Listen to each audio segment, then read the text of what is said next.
بسم اللہ الرحمن الرحیم اعوذ باللہ من الشیطان الرجیم بسم اللہ الرحمن الرحیم صلی اللہ علی رسولہ الکریم وآلہ الاطیبین الاطہرین المعصومین السلام علیکم ورحمۃ اللہ وبرکاتہ۔ طلاب کرام عزیز، کیسے ہیں؟ امید کرتے ہیں آپ خیر و عافیت سے ہوں گے۔ دروس فی علم الاصول حلقہ ثالثہ کا سبق نمبر 271 آغاز کر رہے ہیں، جس میں عنوان کرا دیا گیا کتاب کی عبارت الاستصحاب فی الموضوعات المرکبۃ سے لے کر وَأَمَّا اِذَا أَخَذْنَا بِفِكْرَةِ جَعْلِ الْحُكْمِ تک۔ تو عزیز، آج کے درس میں جن نکات کو محور گفتگو کرا دیا جائے گا وہ یہ ہے: نمبر 1، موضوعات مرکبہ کے بارے میں استصحاب جاری کرنے کی وضاحت بیان کی جائے گی کہ آیا جن احکام کے موضوعات مرکب ہیں، بسیط نہیں ہیں، ان کے اندر استصحاب جاری ہو سکتا ہے یا نہیں، اس بحث کو بیان کیا جائے گا۔ اس کے ذیل میں چند حالات ہیں، ان حالات کو بیان کیا جائے گا۔ سرسری نگاہ سے دو حالتیں ہیں، حالت اولا اور حالت ثانیہ، ان دونوں کو بیان کیا جائے گا بطور دوسرا نقطہ۔ آئیے عبارت کو ملاحظہ فرمائیں۔ الرابع الاستصحاب فی الموضوعات المرکبۃ، چوتھی بحث تطبیقات کے ذیل میں، یعنی استصحاب کی وہ قسم جہاں پہ علماء کے درمیان میں اختلاف رہا ہے، وہ استصحاب جو موضوعات مرکبہ کے بارے میں جاری ہوتا ہے۔ موضوعات مرکبہ موضوعات بسیط کے مقابلے میں ہیں۔ فرماتے ہیں اذا کان الموضوع للحکم شرعی بسیطا، جب بھی کسی بھی حکم شرعی کا موضوع بسیط ہو، مثلا موضوع عدالت زید ہے، حکم شرعی کیا ہے؟ جواز اقتداء در نماز جماعت، ٹھیک؟ یہ اب موضوع جو عدالت ہے اس کے اوپر حکم شرعی آیا، اور یہ عدالت ایک شے بسیط ہے، مرکب نہیں ہے دو چار پانچ چیزوں سے۔ اگر موضوع بسیط ہو حکم شرعی کا، وتمت فیہ ارکان الاستصحاب، اور ارکان استصحاب جو کہ 4 ہیں وہ مکمل ہوں گے، تو جرا استصحابہ بلا اشکال، تو یہاں پہ موضوع بسیط کا استصحاب جاری ہوگا۔ اس میں علماء کے درمیان میں کسی بھی قسم کا اختلاف نہیں پایا جاتا، یعنی ہم میں شک ہے کہ زید جو عادل تھا اب بھی اپنی عدالت ہے باقی ہے نہیں، تاکہ اس کے اقتداء کی جا سکے نماز جماعت میں، استصحاب کر کے ہم ثابت کریں گے کہ عدالت پر باقی ہے۔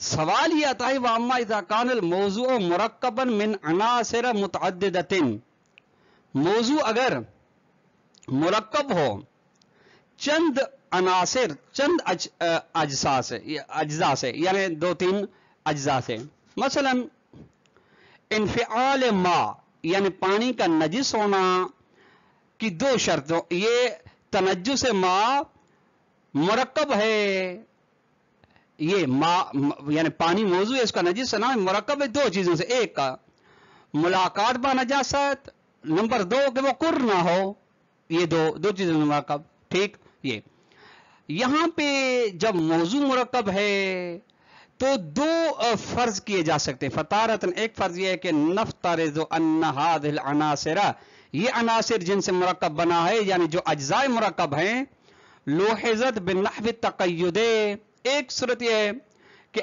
آپ ان عناصر کو مرکب کی قید دیکھ رہے ہیں۔ دوسرا کیا ہے؟ او انتزع منها عنوان بسیط، یا ان عناصر سے آپ ایک عنوان بسیط کو اخذ کر رہے ہیں، وجعل موضوع الحکم، اور اسی عنوان بسیط کو موضوع حکم کرا دیا جا رہا ہے۔ مثلا وہ کون سا عنوان ہے جس کو آپ عناصر مرکبہ سے عنوان بسیط آپ انتزاع کر رہے ہیں؟ مثلا کوئی عنوان مجموع ہے، مثلا مجموع مرکب، یا اقتران هذا بذاک، یعنی یہ جز اس جز کے ساتھ متصل ہونا ہے تعلق، اس قسم کے دیگر جو عناوین عناصر سے عکس کیے جاتے ہیں، لیکن وہ عناصر اگرچہ وہ مرکبات کا جز ہیں، لیکن خود جو عنوان انتزاع کر رہے ہیں وہ بسیط ہوتا ہے۔ وَأُخْرَى، اور دوسری مرتبہ کیا ہے نفترض ان هذه العناصر بذواتها اخذت موضوعا للحکم شرعی.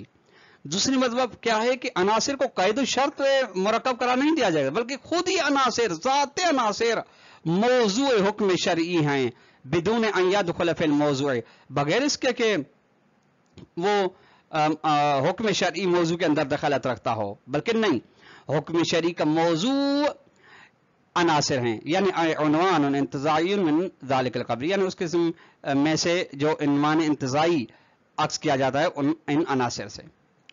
یہ دو فرض کی گئے ففی الحالت یعنی دو صورت. پہلی صورت میں جہاں پہ بطور قید عناصر و اجزاء مرکب کو عکس کیا جاتا ہے یعنی قید مرکب ہیں یعنی مرکب وجود ان کے بغیر ہے ہی نہیں تو لا مجال لاجراء الاستصحاب فی ذوات الاجزاء خود ذات اجزاء کے اندر کوئی گنجائش نہیں رہتی کہ ہم استصحاب کو جاری کر سکیں.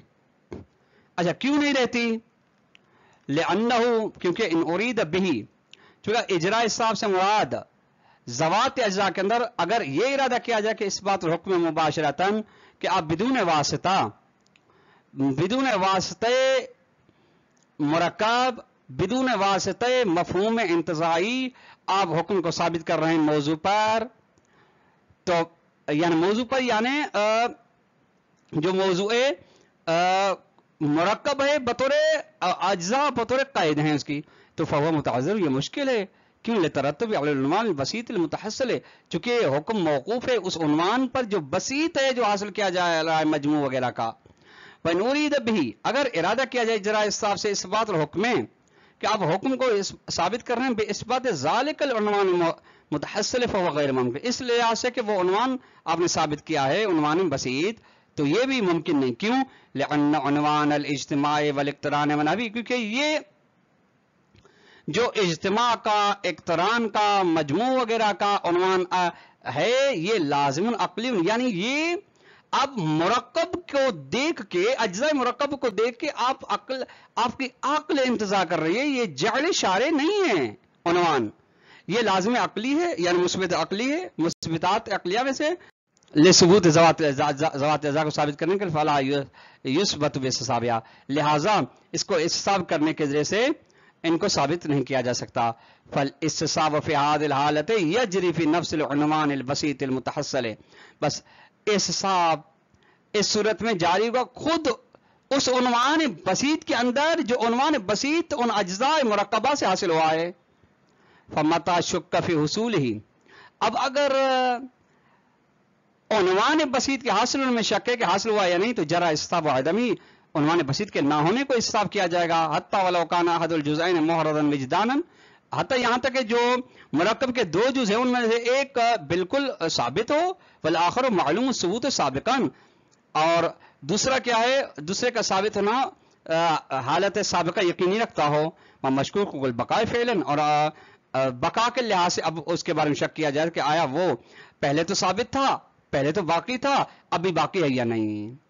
اما فی الحالت ثانیت جو دوسری فرض تھی کہ عناصر خود ذات عناصر کو موضوع حکم شرعی قرار دیا جائے فلا باس لجریان الاستصحاب فی الجزء ثبوتا او عدما اذا تواجد فی الیقین بالحالت سابقت فشک فی بقاها. تو یہاں پہ کیا ہے جز جو ہے جز کے اندر استصحاب جاری ہو سکتا ہے اس میں کوئی عرض نہیں ثبوت کے لحاظ سے یا عدم کے لحاظ سے ٹھیک لیکن کب جب حالت سابقہ یقینی ہو اور شک در بقا ہو اسی حالت سابقہ یقینی کے اندر. ومن هنا يعلم اور یہیں سے جانا جا سکتا ہے کہ بأن الاستصحاب یجری فی اجزاء موضوع المرکب وعناصری بشرط ترتب الحکم علی ذوات الاجزاء او اولا یہیں سے جانا جا سکتا ہے کہ استصحاب جاری ہوگا موضوع مرکب کے اجزاء و عناصر کے اندر لیکن اس شرط کے ساتھ جب حکم موقوف خود ذات اجزاء پر. پہلی بات یہ. نمبر 2 وتوفر الیقین بالحدوث وشک فی البقاء ثانیہ دوسرا یہ ہے کہ حالت سابقہ یقینی ہو اور شک در بقا بھی ہو یعنی اجزاء ارکان استصحاب موجود ہوں.